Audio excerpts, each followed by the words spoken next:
What's up, gangsters? How about 10 minutes of random? Okay, yeah, it's been a while since I did a random, and lots of things have obviously been happening in the meantime, but hopefully we are all safe from any viruses, and you guys should not catch anything more than the usual stupidity from this video. Anyway, I have a lot of stuff going on. I've been really busy, and that's why I haven't done a random. So I don't even know where to start. I've just got a bunch of random stuff out here on my workbench.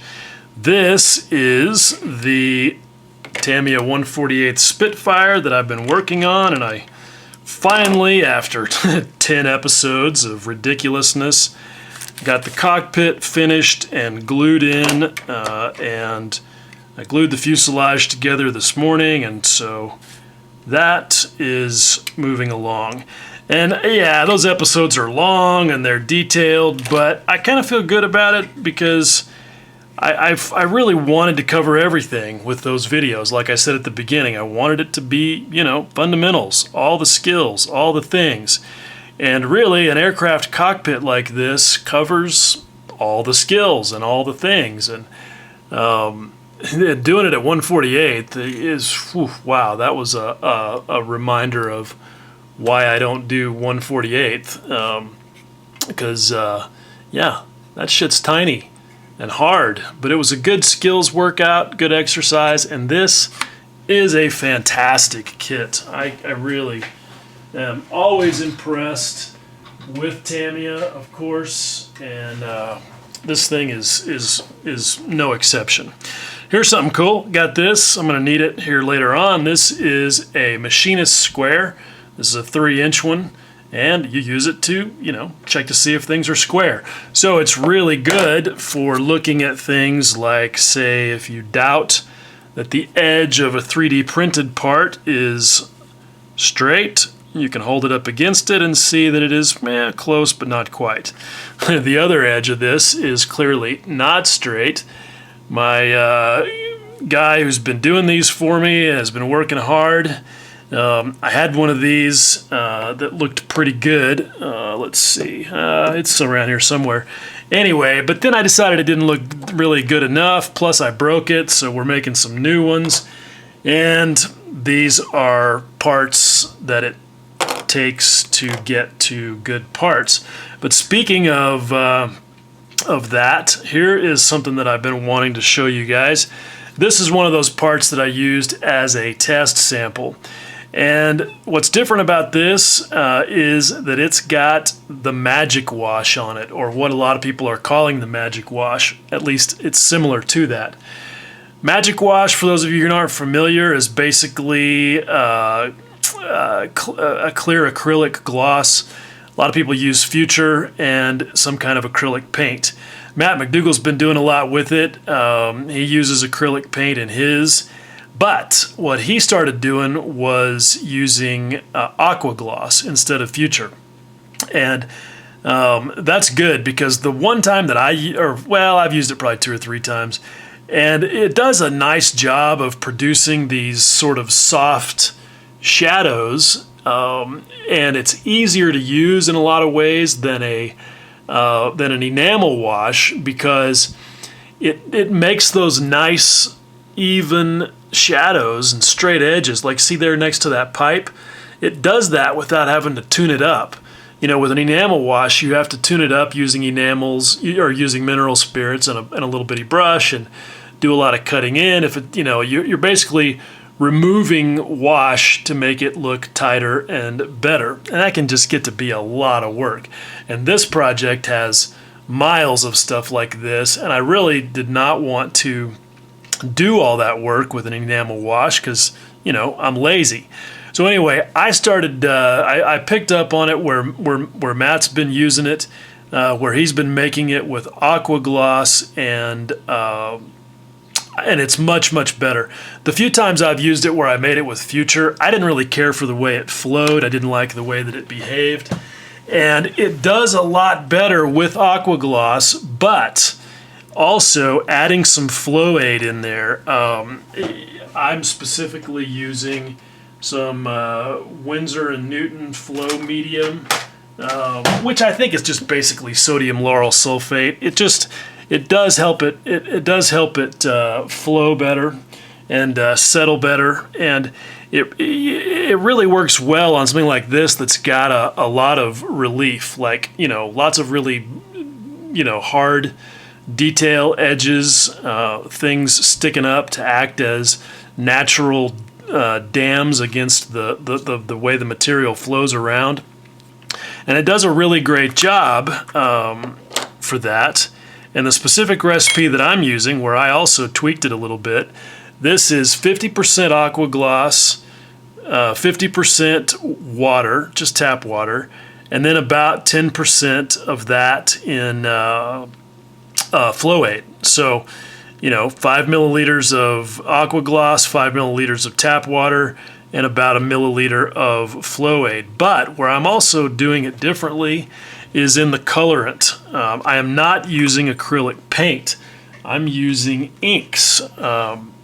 Specifically, I'm using this Winsor & Newton Black Indian ink. I've experimented with other inks and it works great. When I first started doing this one, I was mixing some green in there. It worked pretty good. The thing about inks, especially this one, is it's super, super powerful. That wash that I just showed you there has exactly 1 drop of ink in that 11 or 12 milliliters of fluid, and it's dense enough to do what you see here, actually a lot more dense, because what I'm also doing is one more trick on top of that. I'm coming back and spraying a real light layer of the base color over the top of that, and that does 2 things. One, it tones down the contrast and makes it not such a harsh black, and gives the shadow a little bit of the base color, which is pretty natural. But it also knocks down the gloss, because yes, since it's an aqua gloss based wash, it has, you end up with a bunch of glossy shadows, and of course you don't want that. I've thought about experimenting using something like AK Ultra Matte as the acrylic carrier, and that probably would work really good. Just hadn't gotten around to it. But I really, really like it for the way that it looks, especially, if you can orient whatever you're doing so that it lays flat while you're putting the wash in there and it flows equally and settles around everything. But the problem with it, and really any acrylic wash, is that you can't tune it up by removing material. So yeah, with the enamel wash, it's a lot of work to do that, but that's also its advantage. You just can't screw it up really, because you can always take it off if it doesn't look right. Historically, that's been the weakness of an acrylic wash, and why I really would never recommend those, especially to beginners, because you can't really work them and tune them up. But I have discovered something that I think may be the secret weapon, and I kind of discovered it by accident. I have, for a while now, been using 409 to clean up some acrylic paints. I used it on my Spitfire to produce some wear, kind of like the Windex wear trick that Mike Rinaldi talks about on Mission Models paint with no poly. And I don't know what's in 409, but it will scrub Mission Models paint right off if you keep working at it. But it does it gradually, and it's pretty controlled. But it doesn't work with all acrylics. It won't touch Stynylrez. Tried it, doesn't do it.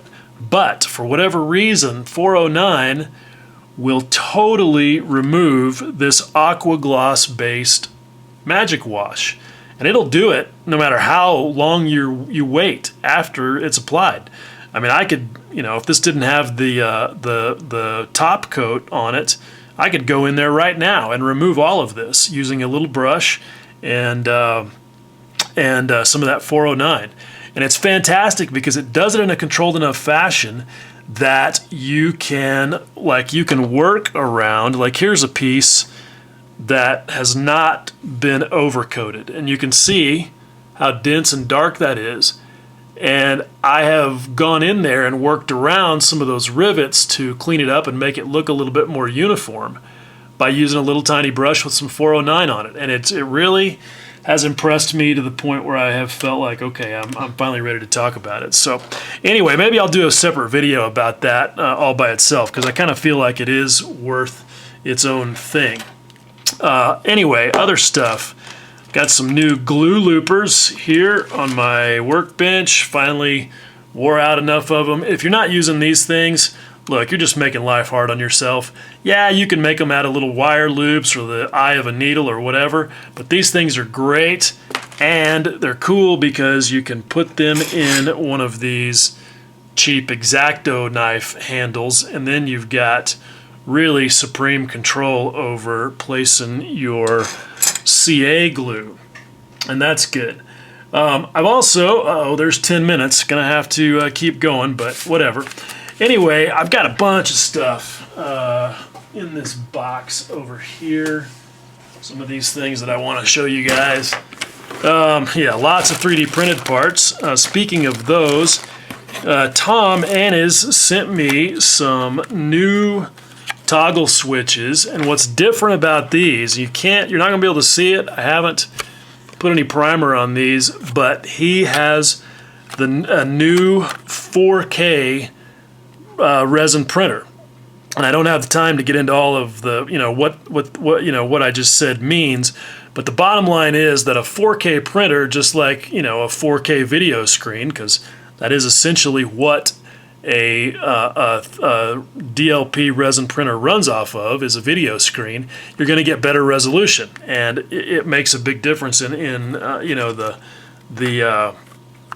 definition of little bitty features like these switches. So that's really cool. He also sent me a set of these new brushes that he's doing. He has teamed up with the folks at Colibri.